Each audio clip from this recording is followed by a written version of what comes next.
அந்த விஸ்வநாத் தான் சன்ஸ் படம் வந்து உண்மையிலே நல்லா இருக்கா இல்லையா கேட்டா வந்து மொக்கையா இருக்கு, வாரிசு 2 மாதிரி இருக்கு, லென்த்தா இருக்கு, செகண்ட் ஹாஃப் நல்லா இல்ல, அது நல்லா இல்ல, இது நல்லா இல்ல அப்படின்ற மாதிரிலாம் வந்து நிறைய பேர் வந்து சொல்லிட்டு இருக்காங்க. சில பேர்லாம் வந்து நல்லா இருக்கு, ஃபீல் குட்டா இருக்கு அப்படின்ற மாதிரிலாம் வந்து சொல்லிட்டு இருக்காங்க. இதெல்லாம் வந்து தியேட்டர் பிளாக் அண்ட் மூவி ரிவ்யூல நம்ம வந்து பார்க்க போறோம். கிட்டத்தட்ட படம் ரிலீஸ் ஆகி 4 நாளுக்கு அப்புறம் தான் வந்து என்னால வந்து போகவே முடிஞ்சிச்சு.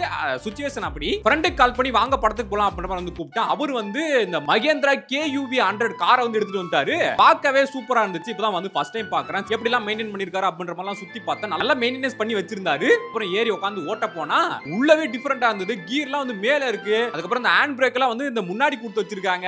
அதுக்கப்புறம் வந்து இந்த ஹேண்ட் ரெஸ்ட் எல்லாம் வந்து பாத்தீங்க அப்படின்னா சீட் மாதிரி இருக்கு. அதை தூக்கி விட்டு அப்படியே கீழே கை வச்சுக்கிட்டே அப்படியே ராஜா பகதூர் மாதிரி வந்து ஓட்டிட்டு போலாம் போல. அப்புறம் ஓட்டி பார்த்தா இது வந்து டீசல் இன்ஜின் அப்படின்றனால வந்து பயங்கரமா இருந்துச்சு அந்த பவர் அண்ட் டார்க் எல்லாம். அப்புறம் அவர்கிட்ட இந்த காரை பத்தி கேட்கும்போது இந்த காரை வந்து சேல் பண்ணலாம்னு இருக்கேன், உங்க சேனல்ல போடுங்க, விருப்பப்பட்டவங்க வந்து வாங்கிட்டோம் அப்படின்ற மாதிரி சொல்லிட்டு இருந்தாரு. இந்த காரோட டீடைல்ஸ் வந்து பாத்தீங்க அப்படின்னா இது வந்து 2016 KUV 100 K6 டீசல் இன்ஜின் 2,80,000 வந்து ஓடி இருக்கு. அதனால பிரைஸ் வந்து கொஞ்சம் கம்மியா தரலாம் அப்படின்னு சொல்லி 2,40,000 அப்படின்னா கொடுத்துடலாம் அப்படின்ற மாதிரி சொன்னாரு. இது வந்து பிக்சர் கிடையாது, நெகோஷியபிள் பண்ணிக்கலாம் அவர்கிட்ட பேசி. உங்களுக்கு இந்த கார் வேணும் அப்படின்னா அந்த நம்பருக்கு வந்து மெசேஜ் பண்ணி நேர்ல வந்து பார்த்து கூட வந்து எடுத்துட்டு போங்க. சரி வளவலன்னு ரொம்ப பேசுறேன்னு நினைக்கிறேன். அப்படி படத்துக்கு வந்து ஃப்ரெண்ட்ஸ் எல்லாம் கூப்பிட்டு அப்படியே வந்து போயிட்டோம். பார்த்தா படம் வந்து போட்டு ஒரு 10 நிமிஷம் ஆச்சு. சரி பரவாயில்ல போய் பாப்போம்ன்ற வந்து உட்கார்ந்து பார்க்க ஆரம்பிச்சிட்டோம். எனக்கு இந்த படத்துக்கு வந்து ஜீரோ எக்ஸ்பெக்டேஷன், ஒரு எக்ஸ்பெக்டேஷன் இல்லாம தான் வந்து படம் பார்த்துட்டு இருந்தேன். எனக்கு உண்மையாவே நல்ல ஒர்க் ஆச்சு. ஃபர்ஸ்ட் ஆஃப்லாம் நல்ல எங்கேஜிங்கா என்டர்டெய்னிங்கா வந்து சூப்பரா வந்து பிரசன்ட் பண்ணியிருந்தாரு டைரக்டர் வெங்கி. சூர்யாவை எந்த ஆங்கிள் பார்த்தாலும் அழகா இருக்காரு. ஒரு ஆம்பளைக்கே அவர் மேல காதல் வரும் போல.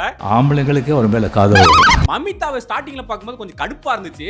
போக போக அதுவே பழகிருச்சு. எமோஷனல் சீன்ஸும் வந்து நல்லா ஒர்க் ஆச்சு. அப்படியே ஃபர்ஸ்ட் ஹாஃப் வந்து முடிஞ்சிச்சு. அப்புறம் ஃப்ரெண்ட் வந்து பைக் சாவி வந்து தொலைச்சிட்டாரு. அவர் அங்கங்கே தேடிட்டு இருக்காரு. பார்த்தா கால் கடியில தான் அது வந்து இருக்கு. அப்புறம் நானே எடுத்து கொடுத்துட்டேன். அப்புறம் செகண்ட் ஹாஃப் வந்து பாத்தீங்க அப்படின்னா ஃபர்ஸ்ட் ஒரு ஸ்டோரியில வந்து போயிட்டு இருந்தது. செகண்ட் ஹாஃப் வந்து வேற ஒரு ஃபேமிலி வேற ஒரு ஸ்டோரி மாதிரி வந்து போயிட்டு இருந்தது. அதுவும் கொஞ்சம் பாக்குற மாதிரி தான் இருந்துச்சு. பட் கொஞ்சம் கொஞ்சம் குறைகள் இருந்தாலும் படம் முடியும் போது வந்து பாத்தீங்க அப்படின்னா நல்ல ஒரு ஃபீல் கொடுத்துச்சு. நல்லா இருக்கு. இந்த படம் ஓவராலா வந்து மத்த படத்துக்குலாம் சொல்லுவோம்ல வேற லெவல்ல இருக்கு, மாசா இருக்கு, வேற மாதிரி அப்படின்ற மாதிரிலாம் சொல்லுவோம்ல, அந்த மாதிரிலாம் சொல்லாம குட் ஃபீல் குட்டா இருக்குங்க. நீங்க அந்த படம் பார்த்திருப்பீங்க அப்படின்னு நான் லேட்டா தான் போட்டிருப்பேன். எப்படி இருக்கு அப்படின்றத கீழே வந்து கமெண்ட் பண்ணுங்க. அப்ப நாங்களும் படத்தை முடிச்சு அப்படி கிளம்பிட்டோம். இந்த கார் உங்களுக்கு வேணும் அப்படின்னா அந்த நம்பருக்கு வந்து எனக்கு மெசேஜ் பண்ணுங்க. வரட்டா.